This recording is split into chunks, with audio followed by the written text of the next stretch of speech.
Hi guys, it's Reagan and welcome back to another video. Today's video, I'm going to be chatting through my July TBR, my priority reads for the upcoming month. I'm not going to lie, it's kind of giving summery fantasy vibes mixed with summerween vibes. I feel like my fall TBR is creeping earlier and earlier every single year. There's just a lot of like summer releases that sort of read fall for me, and I feel like if I don't get to them now, fall is going to be too busy and I'm not going to get to all the books I want to read this year, you know? With that in mind, I'm very excited about my July TBR, so let's just go ahead and dive right in. The first book I'm going to show off is actually a book I need to finish, and that book is The Killing Moon by N.K. Jemisin. I started this book about a month ago, and I have about 100 pages of this book left, and for some reason I haven't finished it. I am loving it. It's honestly a classic issue that I tend to have. I'll be reading a book, I'll be liking a book, and then I get distracted. I say I'm going to come right back to it, and then I don't. And I definitely don't want to let that happen to this because I was really loving this so much. I do want to carry on to book 2 before the end of this year, so I have to pick this up and finish it this month. This is definitely a priority. This is the first book to a duology by N.K. Jemisin, one of my all-time favorite authors, and it's set in this sort of ancient city fantasy landscape. And here, peace is the only law, and how this peace is maintained is that there are these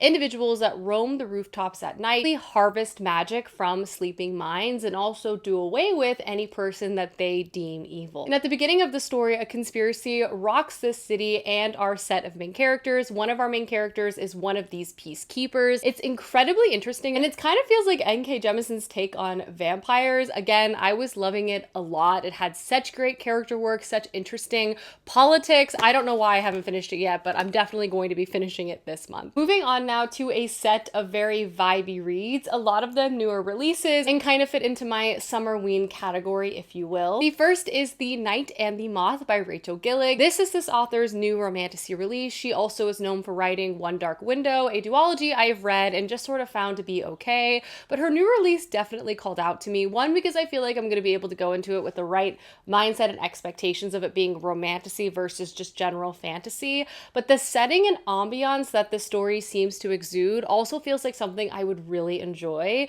It essentially is set in this austere medieval landscape, very much giving like Shakespeare Hamlet vibes. We follow our main character who goes by the name of Six, and she has been raised in this remote monastery her entire life, and she and her sisters are diviners. Essentially, they are drowned for money by the abbess to give out prophecies for people seeking their future. And at the beginning of this book, she gives the prophecy of a young king, and a disgruntled knight also enters her life, and a larger conspiracy begins to unspool from there. I love a medieval vibey set story, so I'm hoping this has a really lush writing style. I'm hopeful for the romantic pacing. I feel like the idea of this sounds very strong, so we'll just have to see about the execution, but I did buy it and I did add it to my TBR. Next up, we have Bury Our Bones in the Midnight Soil by V.E. Schwab. This is V.E. Schwab's take on vampires, and if I had to pick one supernatural like creature that is my favorite, it is by far and away vampires. I love their vibe, I love their haughtiness, I also like their general appreciation for the arts that tends to be pretty consistent. They're kind of snobby,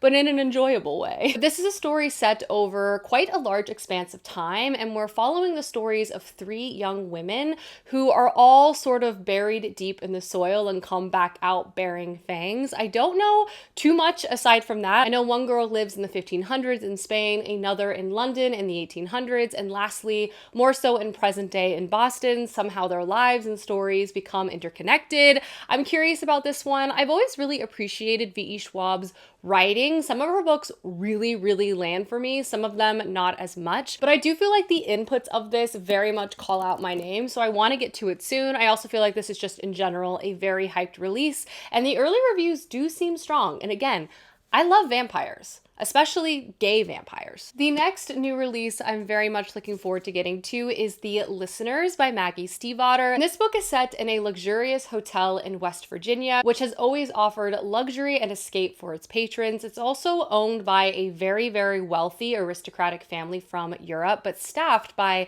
local individuals who grew up in the area, just like our main character June, who grew up in West Virginia and is now the general manager of this hotel and property. Again, this book is set in 1942, 1942, and the owners of this hotel decide to make a secret deal with Axis-powered diplomats, basically allowing Nazis to stay and reside at this hotel, putting all of the staff in a very perilous situation. And June, obviously as the general manager, is trying to navigate what she and everyone else should do. Alongside these diplomats who move into this hotel, there's also an undercover FBI agent who's there to basically spy on these diplomats. And I think these two main characters' paths sort of intersect, and a story of like conspiracy begins to spiral from there. Again, it's called The Listeners, so I'm very curious to see how this whole book is going to play out. It's said to be a very fascinating glimpse into the horrors of history, a haunting tale of loyalty and courage, and a marvel of storytelling. I've always really enjoyed Maggie Stiefvater's writing style. I'm excited to see it in an adult fiction novel. I feel like her writing, particularly capturing the southern parts of the United States, is quite lush and gothic,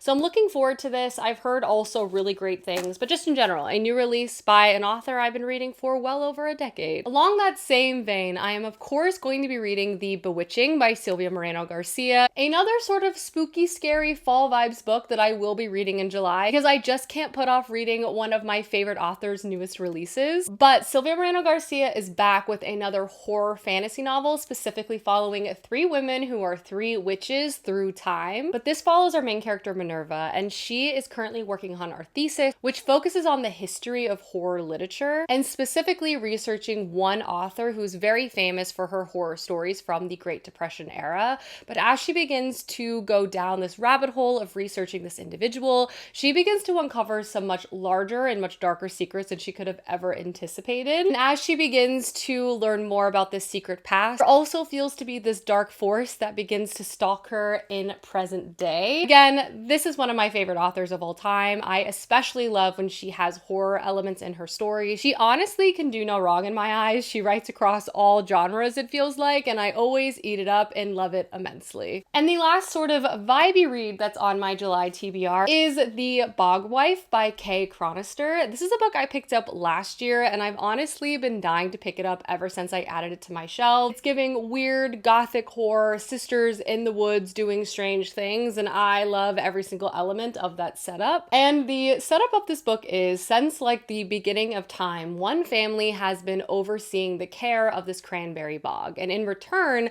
this cranberry bog has provided for them in a lot of different ways. A part of this care comes with a generational sacrifice of the patriarch of this family to this bog, and in return, the bog gives them an individual called the Bog Wife. But the story kicks off with that ritual failing, and I think the story begins to take off from there. This sounds like the strange literary fiction novel I always love. I love densely rich writing. Also, a gothic horror novel in any geographical setting is something that I just deeply love. This sounds like it could be right up my alley. I can't wait to pick it up, and I feel like it also just sort of fits the vibe of my TBR in general this month, so it felt like the perfect time. Next, I have a series of fantasy sci-fi books I want to get to this month that don't really fit that like fall vibes theme. The first is The Mercy of Gods by James S.A. Corey. Obviously, I have just recently wrapped up reading the entirety of the Expanse series, so I'm really looking forward to continuing on with a brand new series by this author duo. I feel like they really have a wonderful combination of fantastic action and great character work. So I'm curious to see what they're going to be delivering us now with this brand new series. But this is a story first following the Karax, which is a hive mind-like alien group that has basically been waging war and decimating planets and other cultures across the galaxy now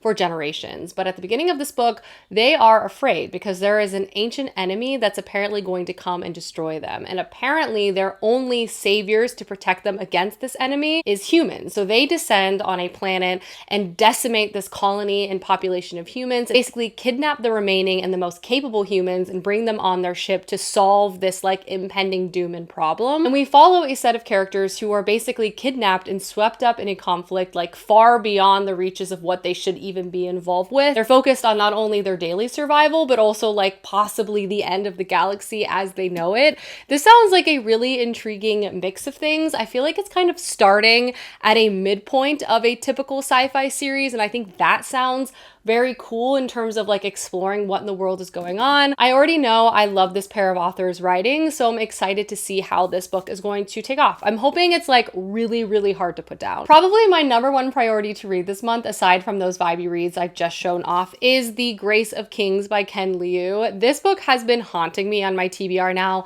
for years, but I am not only ready to pick this book up, but I'm also excited. I want to sit down and read some dense, intense fantasy with lots and lots of world building. I want something slow and methodical that's going to make me wait for it. I feel like I've been reading a lot of faster paced fantasy novels where arcs are starting and finishing within one installment, but I'm craving something that's going to make me wait. I'm craving something that's going to pull me along for like thousands of pages, and I will just have fantastic payoff as we explore and enjoy the story. And I feel like The Grace of Kings is definitely going to give me that. But this book kicks us off with what I believe is going to be a very intense fantasy story. It's set on an archipelago, which was previously divided into 7 warring kingdoms. Unrest was very much the name of the game, as people were vying for power, alliances were constantly shifting. But before the start of this novel, a relentless king was able to unite all of these different kingdoms together under one rule, and finally people thought peace and prosperity are going to come, but instead listlessness and unrest continued to persist. Now we enter this story and begin to follow a variety of characters all coming from different places who begin to intersect with one another. I feel like this is going to have a lot of action, and I'm so looking forward to finally starting this well-known and beloved fantasy series. And then the last fantasy book on my July TBR is The Book That Held Her Heart by Mark Lawrence. This is the 3rd and final book to the Library series by this author, which I have been enjoying immensely. Both books 1 and 2 were 5 out of 5 star reads for me, and this is definitely a book I need to get to soon before I begin to forget things, because the overall style of this trilogy so far is it kind of puts murkiness at the forefront. You as the reader are constantly confused and sort of strung along to then be met with some incredibly satisfying plot reveals along the way. Very much gives like you're not supposed to know exactly what's going on the whole time until things are suddenly revealed to you at the end. But I fear that if I begin to forget stuff, I won't be able to decipher the difference of things I'm just forgetting or just not supposed to know yet. So that's why it's definitely imperative that I get to book 3 soon. But this series basically centers a massive magical library, one of my favorite settings I have read in recent years. It's never ending, it's unknowable, it has persisted through time and space, and that's like very much at the core of this plot. At the beginning of book 1, we're introduced to 2 characters, a girl who grew up on the outskirts of this massive city, but later in life came to this city and became a librarian's apprentice. And we also follow a boy who's grown up inside of a chamber within this library. Things go in so many different directions from there. It is so good. And I always say that Mark Lawrence's writing style is actually like quite lush, which I was surprised by, but I've really enjoyed this trilogy. It's the only one I've read by this author, but once I wrap this up, I definitely want to check out more books by him. And then the last 2 books on my TBR are both literary fiction and shorter fiction, which has been a combination I've been having quite a bit of success with this year. The first book on that list is No One Is Talking About This by Patricia Lockwood. I'm not gonna lie, this book has a very odd synopsis that's kind of hard to parse together exactly what's going on, but it seems to be following a woman who is like social media famous, and she travels the world utilizing this portal to speak to her various adoring fans, but she also begins to feel like this portal is controlling her thoughts, and then she gets a text from her mom that tells her she needs to come home urgently, and really things begin to devolve from there.